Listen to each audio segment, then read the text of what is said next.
Love them or hate them, SUVs are big business in the new car market right now. These kind of cars are able to offer more space, a raised ride height, and the potential to do outdoorsy lifestyle activities that you will aspire to but probably never do. This week I've been joined by the car that kicked this whole trend off, the Nissan Qashqai. Has it still got what it takes to be a class leader? I'd like to start, if I may, with Practicality. Hello, so any decent SUV should be able to offer you a good amount of space. So how does the Qashqai fare? Well, normally you'd get 430 litres, but because this model has got the Bose sound system, it's cut down to 401. So if you're after more space, I'd urge you to have a look at a Kia Sportage or a Mazda CX-5. However, if you want more space in this car, you can of course fold down the 60/40 rear seats to give you over 1,500 litres worth of space, which isn't too bad at all. Inside you'll find a good amount of cubby holes and storage areas. So let's start with the door bins, and quite surprisingly and impressively I've been able to squeeze this large bottle of water in there, and there's still a bit of space, so very impressive indeed. You've also got two cup holders in the middle where I've got my mango drink, and you've got a cubby hole here where you could put the key, another cubby hole here where you could put some loose change, and in the middle you've got this storage compartment, which is of a good size. It's rather deep, but it's not chilled, which I do find a little bit disappointing. And to top it all off, the glove box is an agreeable size. Getting a good driving position is a doddle because the steering wheel adjusts for rake and reach, and the seat is electronically adjustable as well. So the inside, well, the front at least, is a spacious place to be, and it is very practical. So it will definitely make for a good family car, but that's why this car is so popular anyway. Now let me talk about the interior, and for me it's a bit hit and miss. So yes, you do get a soft touch dashboard, which is quite nice. It does feel rather premium, and you've got this rather nice inlay here as well. You've got this gloss black design on the center console, and again it's all quite nice, but there's one thing that bothers me quite a lot: the sheer amount of buttons in here. Now you may think I'm sad, but the other day I actually counted, well, almost all of the buttons, and I stopped at around 70. Yes, you heard me correctly, 70, and I hadn't even finished. Yes, they're logically laid out and they are quite self-explanatory, but Nissan, do you really need all of these buttons?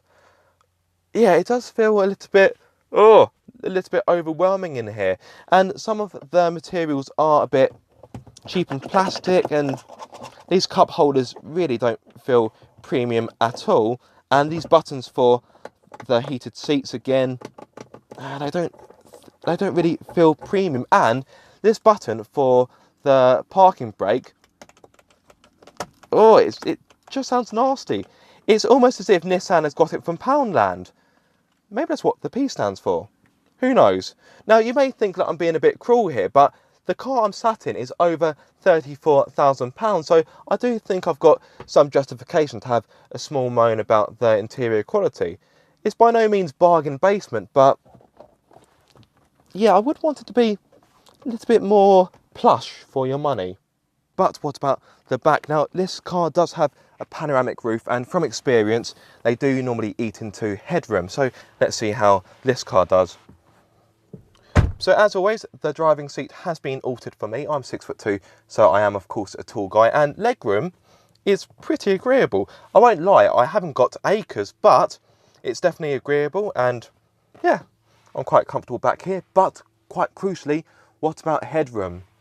Like I say, this car has got a panoramic roof, and the headroom is just about okay for me. As I mentioned, I'm 6'2", and yep, my hair is grazing the roof lining a little bit, but it's nothing really too serious. So would I be comfortable in the back of this car for a longer journey? Yes, I think I would. Next on the agenda, price. A family SUV shouldn't cost the earth, so this particular car may not be for you. Firstly, this car is limited edition and it's sold out, therefore you can't buy it anymore. Well, not brand new anyway. And secondly, it is a bit steep. It's £34,170. That's because the model tested here is the Pilot 1 edition, a special model launched to celebrate the inclusion of Nissan's ProPilot system in the Qashqai. What is ProPilot? Well, it's a semi-autonomous driving system which is accessed by a button on the steering wheel. Press it and you'll activate an adaptive cruise control system which is able to keep you in the middle of your lane using small steering inputs. It can also bring you to a stop if traffic builds up, and once traffic clears it can also get you going again, so it's quite a handy feature. It's not revolutionary, but if you do lots of motorway miles then it may be an option you may want to tick on the Tekna and Tekna Plus models. ProPilot is standard on this car, but if you do want to have it on the Tekna and Tekna Plus models it is a £795 option. But what about other kit? So this model is based on the range-topping Tekna Plus model, meaning you'll get features such as 19-inch alloys, panoramic roof, these rather nice Napa leather seats, 7-inch touchscreen, navigation, dual zone climate control, LED headlights, Bose sound system and a round view monitor, to name a few. For those looking for the best mix of equipment and value, your best bet will most likely be the N connector, which starts from £23,810. This will give you features such as 18-inch alloys, keyless entry, 7-inch touchscreen, navigation, Bluetooth, a round view monitor, dual zone climate control, leather steering wheel, smart vision pack, plus automatic lights and wipers. But if you're on a budget, you may want to have a look at the base model, which is called Visia and is priced from £19,300. This offers Bluetooth, hill start assist, aircon and cruise control.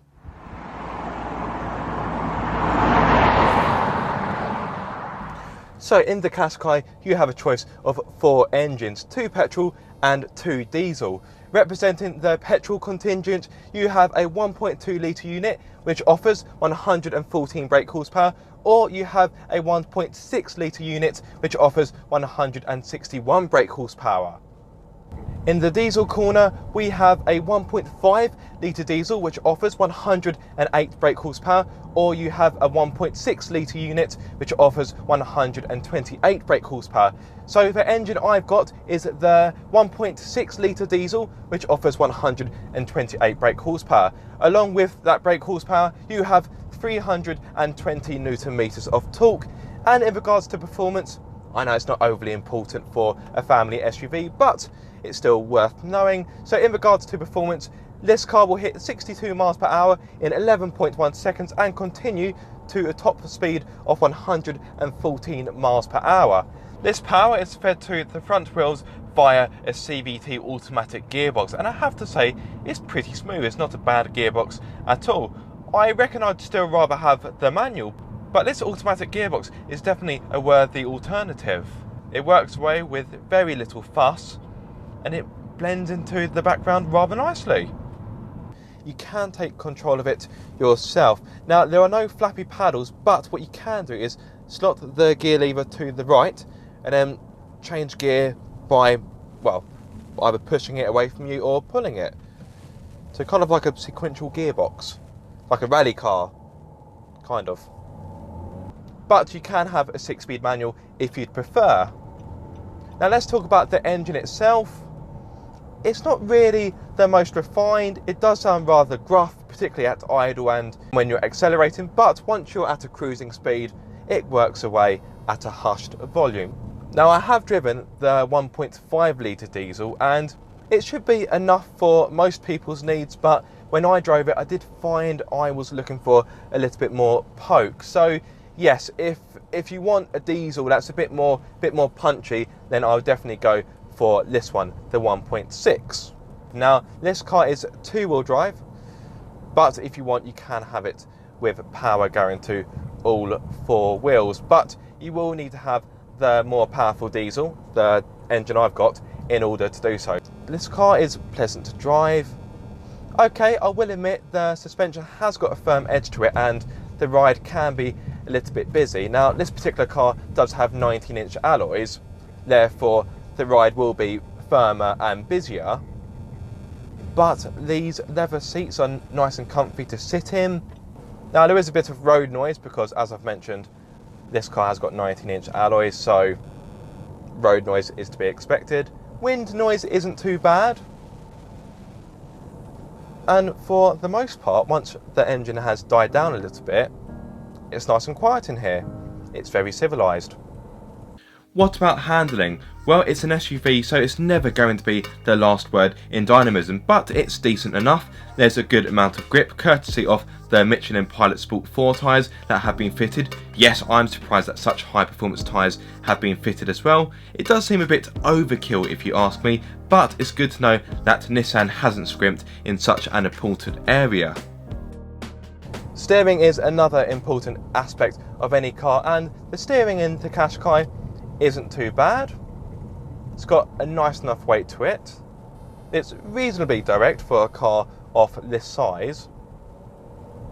But overall, this won't be the most dynamic SUV you'll ever find. I know people don't really buy SUVs for dynamism, but if you want to have an SUV that's fun and enjoyable to drive, you may want to have a look at cars such as the Seat Ateca, because for me that does offer a more rewarding drive. But you know what?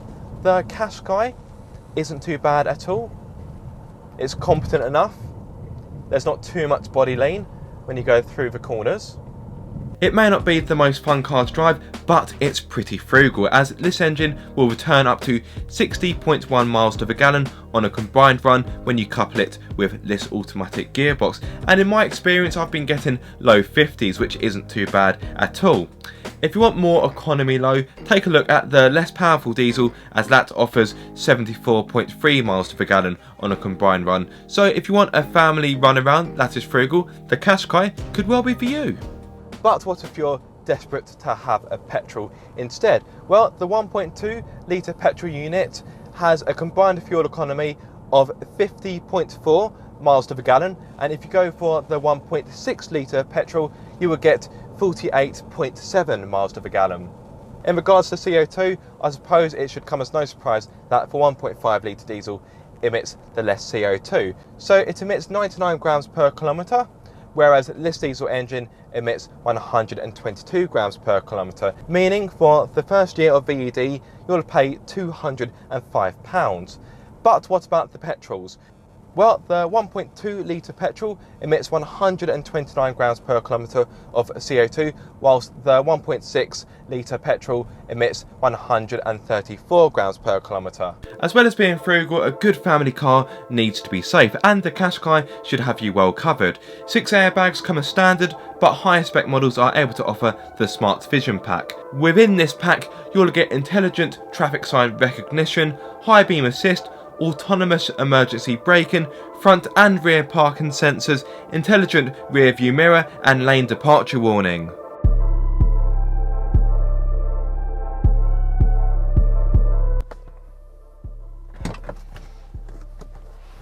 So there we have it, the brand new Nissan Qashqai, proving it still has what it takes to be a class leader. Now I won't lie, it's not perfect. The inside is rather dated, the boot could be a bit bigger, and it's not the most dynamic car to drive in its class, but the Qashqai still offers a lot. It's comfortable, practical, offers a good amount of equipment, and it's safe. And what more do you want for a family car? And in my opinion, it's little wonder this car has been so successful. Thank you so much for watching this video, guys. I hope you enjoyed it. If you did, give it a massive thumbs up. If you've subscribed, don't forget to click that bell icon so you get notified every time I make a video. And if you haven't subscribed, what are you waiting for, guys? Be sure to subscribe for more car obsession.